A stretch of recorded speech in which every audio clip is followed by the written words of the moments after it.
নাহমাদুহু ওয়া নুসাল্লি আলা রাসূলিহিল কারীম বিসমিল্লাহির রহমানির রহিম। আসসালামু আলাইকুম ওয়া রাহমাতুল্লাহি ওয়া বারাকাতুহু। রব্বি ইশরাহ লি সাদরি ওয়া ইয়াসসির লি আমরি ওয়াহলুল উকদাতাম মিন লিসানি ইয়াফকাহু কাওলি। রব্বি জিদনি ইলমা।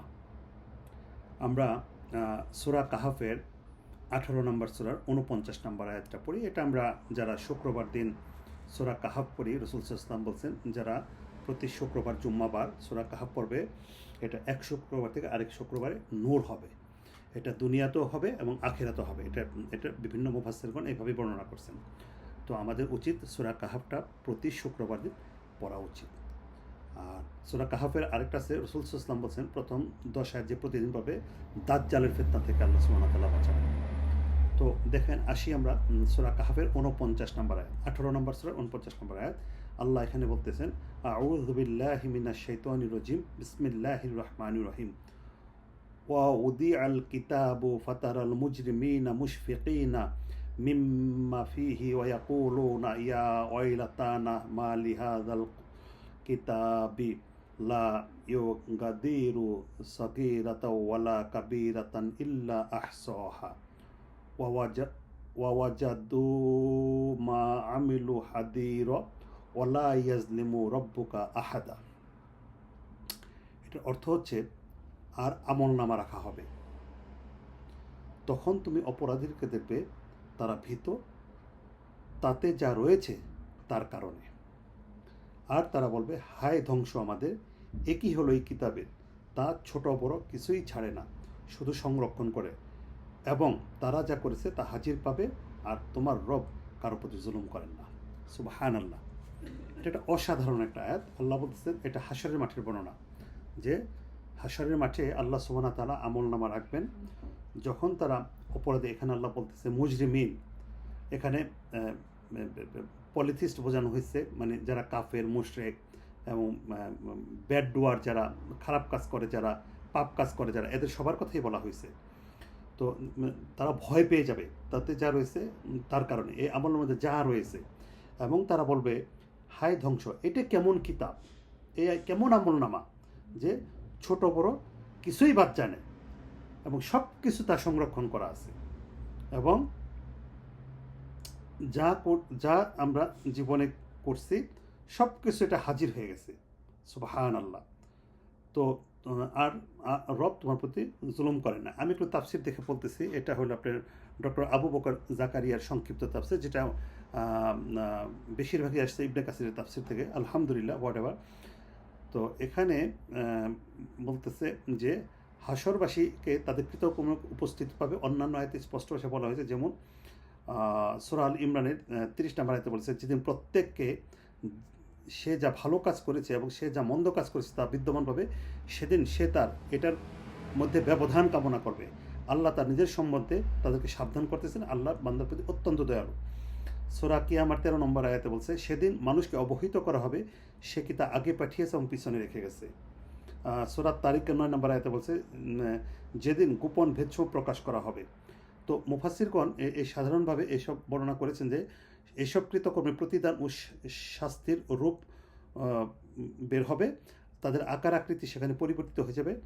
যেমন কোনো হাদিস আসছে জাকাত দেয় না, তাদের মাল কবর একটি বড় সাপের আকার ধারণ করবে, তাদেরকে দংশন করে বলবে আমি তোমার সম্পদ। বুখারী তিরমিজির হাদিস। আর সৎকর্ম সুশ্রী মানুষের আকারে কবরে নিঃসঙ্গ অবস্থা আতঙ্ক দূর করার জন্য আগমন করবে, মুস্তাদ আহমেদের হাদিস। তো এই হলো কি আমাদের আয়াতের বর্ণনা। এখন আমরা যদি বাস্তব জীবনে এটাকে আনি, যেটা করতে পারি, যে আমরা যে প্রতিদিন কাজ করতেছি, হোয়াট এভার, ঘুমাই, খাই, না খাই, গল্প করি, বা বাজারে যাই, অথবা পড়াশোনা করি, অথবা ইউটিউবে ফেসবুকে যদি ভালো মন্দ যাই দেখি, মিথ্যা কথা যারা বলে, যারা জায়গা জমি দখল করে, যারা সুদ খায়, যারা মানুষকে কষ্ট দিয়ে বেড়ায়, যারা মানুষের গিবত করে, যারা মানুষকে মারামারি করে, পিটাপিটি করে, কাটাকাটি করে, সব কিছুই আমলনামায় উঠতেছে, সব এভরিথিং, কোনো কিছু বাদ যাচ্ছে না। তাহলে এই দুনিয়াতে যারা খারাপ কাজ করতেছে, সূরা আনকাবুতের মধ্যে বলতেছেন আল্লাহ সুবহানাহু ওয়া তাআলা যে যারা খারাপ কাজ করে তারা কি মনে করে আমি তাদেরকে এমনি ছেড়ে দেবো? সুবহানাল্লাহ। এবং আল্লাহ বলতেছে কতই মন্দ সিদ্ধান্ত তাদের। সুবহানাল্লাহ। তো এখন আসেন আমাদের মধ্যে যারা খারাপ কাজ করতেছে তারা যেরকম কি আল্লাহ সুবহানাহু ওয়া তাআলা জায়গা জমি দখল করতেছে, উল্টা মিথ্যা কথা বলে কেস করতেছে, এবং কোর্টে যায় এবং কোর্টে যায় মিথ্যা সাক্ষী দেয়, সবচেয়ে কবিরা গুনাহ, এক্সট্রিম কবিরা গুনার একটা কবিরা গুনাহ। সেখানে যায় বলতেছে এই বাড়ি ঘর আমার, এই বাড়ি ঘর আমি উঠাইছি। তো এইভাবে যারা মানুষকে কষ্ট দিচ্ছে তারা কি আল্লাহর কাছ থেকে বেঁচে যাবে? বাঁচার কোনো রাস্তা নেই। এবং এগুলোর যে কি ভয়াবহ শাস্তি, এগুলা কম বেশি আমরা জানি। তো এই ভয়াবহ শাস্তির ব্যাপারটা আল্লাহ কোরআনের সূরা মুলকের মধ্যে আসছে, হামিম সেজদার মধ্যে আসছে, সূরা এরকম অনেক সূরার মধ্যে আসছে, কিয়ামার মধ্যে আসছে, এরকম অনেক সূরার মধ্যে আছে। তো আমরা যে কাজগুলা করি, যখন আমরা খারাপ কাজ করি তখন আমরা ভুলে যাই, এই জমিন সাক্ষী হবে। এবং হাবিব সেজদার মধ্যে আসছে আল্লাহ মুখকে সিল করে দেবেন, এবং এই মানে যে সমস্ত অঙ্গপ্রত্যঙ্গকৃত কর্ম করা হয়েছে এগুলা সাক্ষী হয়ে যাবে। তাহলে আমাদের কতটা সাবধান হওয়া দরকার, এটা একটা ছোট্ট এক্সাম্পল আমরা নিতে পারি। এখনকার বর্তমান পৃথিবীতে বেশিরভাগ জায়গায় খুব ক্যামেরা লাগানো থাকে, বড় বিল্ডিং হোক ছোটো বিল্ডিং হোক, ক্যামেরা লাগানো থাকে। তা আমরা যখন, এটা আমি নিজে সহ, যখন আমরা ক্যামেরার আশপাশ দিয়ে হাঁটি বা ক্যামেরার বিল্ডিংয়ে ঢুকে যাই, তখন আমরা ক্যামেরার কন্ট্রোলে চলে যাই। তখন আমরা কি করি, একটু সাবধান মতো, ভদ্র মতো, যাতে এমন কিছু কোনো কিছু না পড়ে যেটা ক্যামেরার মধ্যে ধরা পড়ে। তাহলে দুনিয়াতে যদি আমরা এত সাবধানতা অবলম্বন করি, যেটার কারণে মানুষ মেরে ফেলবে না, হয়তো বা পেনাল্টি হতে পারে, হয়তো বা খারাপ কাজ যদি কেউ করে তাহলে তাকে হয়তো পুলিশে ধরতে পারে, কিন্তু একটা সময় ছেড়ে দেবে। তা হাসরের মাঠ কিন্তু ফিরে আসার কোনো রাস্তা নেই, জাস্ট ওয়ান ওয়ে টিকিট। যে একবার মৃত্যু হয়ে যাবে সে আল্লাহর আন্ডারে চলে গেল, বাঁচার কোনো রাস্তা নেই। তাহলে যারা খারাপ কাজ করতেছে তাদেরকে কতটা সাবধান হওয়া দরকার। যারা মিথ্যা কথা বলতেছে, যারা জেনা ব্যভিচার করতেছে, যারা মানুষের প্রতি জুলুম করতেছে, যাদের নামাজ নাই, রোজা নাই, হজ নাই, জাকাত নাই, এবং যা খুশি তাই করতেছে, পিতামাতার প্রতি কোনো মানে কোনো সেবা নাই, সন্তানদের প্রতি কেয়ার নাই, ফ্যামিলির প্রতি কোনো কেয়ার নাই, এগুলো প্রত্যেকটা খারাপ কাজ এই দুই কাঁধে লেখা হচ্ছে, ডান কাঁধে ভালো কাজ, বাম কাঁধে খারাপ কাজ। তো আমাদের চিন্তা করা উচিত, আমরা আসেন ভেবে দেখি আমরা সামনে কি পাঠাইতেছি। সূরা হাশরের মধ্যে আল্লাহ বলতেছে যে তাদের ভেবে দেখা উচিত তারা সামনে কি পাঠাইতেছে। তো ভাই একই কথা বারবার, প্রতিবার, এবং একই কথা বারবার। আসেন আমরা কোরআন পড়ি, কোরআন বুঝে পড়ি, জীবনকে কাজে লাগাই। হাশরের মাঠ বড়ই কঠিন জায়গা, বড়ই কঠিন, ওখানে বাঁচার কোনো রাস্তা নেই। এবং আল্লাহ কোরআনের মধ্যে বলতেছেন যে এই আসমান এবং জমিনের যা কিছু তার চেয়ে বেশি দিয়েও যদি জাহান্নামের মধ্যে বাঁচতে চায়, বাঁচার কোনো রাস্তা হবে না। আজকে এই পৃথিবীতে আমরা আল্লাহর ভয়ের কারণে এক ফোঁটা চোখের পানি ফেলাই, রাসূল সাল্লাল্লাহু আলাইহি ওয়াসাল্লাম বলছে এটা জাহান্নামের আগুন নিভে যাওয়ার জন্য যথেষ্ট। কিন্তু মৃত্যু হয়ে গেলে চোখ দিয়ে যদি রক্ত বের হয়ে যায়, এটার কোনো মূল্য হবে না, কোনো মূল্য হবে না। তো আসেন ভাই আমরা কারো প্রতি জুলুম না করি, কারো প্রতি মিথ্যা সাক্ষী না দেই, কারো জায়গা জমি দখল না করি, বাড়ি ঘর দখল না করি, এবং কারো কষ্ট না দেই, ঠিকমতো আল্লাহর দেওয়া হকগুলো আদায় করি।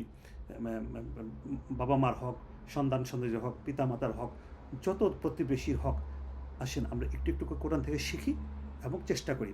আপনি দেখেন কোরআন কত ওপেন করে বলছে, একদম পরিষ্কার ক্লিয়ার যে আমলনামা দেওয়া হচ্ছে। এই যে আমাদের যে আমলনামা দেওয়া হবে, অপরাধী দেখবে তারা ভয় পেয়ে যাবে, কারণ অপরাধী এত বেশি খারাপ কাজ করছে, তারা তো জানে যে খারাপ কাজ করছে, এবং তাতে যা রয়েছে তার কারণে তারা বলে হাই এ কী হলো, এই কিতাবে ছোটো বড়ো কোনো কিছু ছাড়ে না, শুধু সংরক্ষণ করে, এবং তারা যা করেছে তা হাজির পাবে।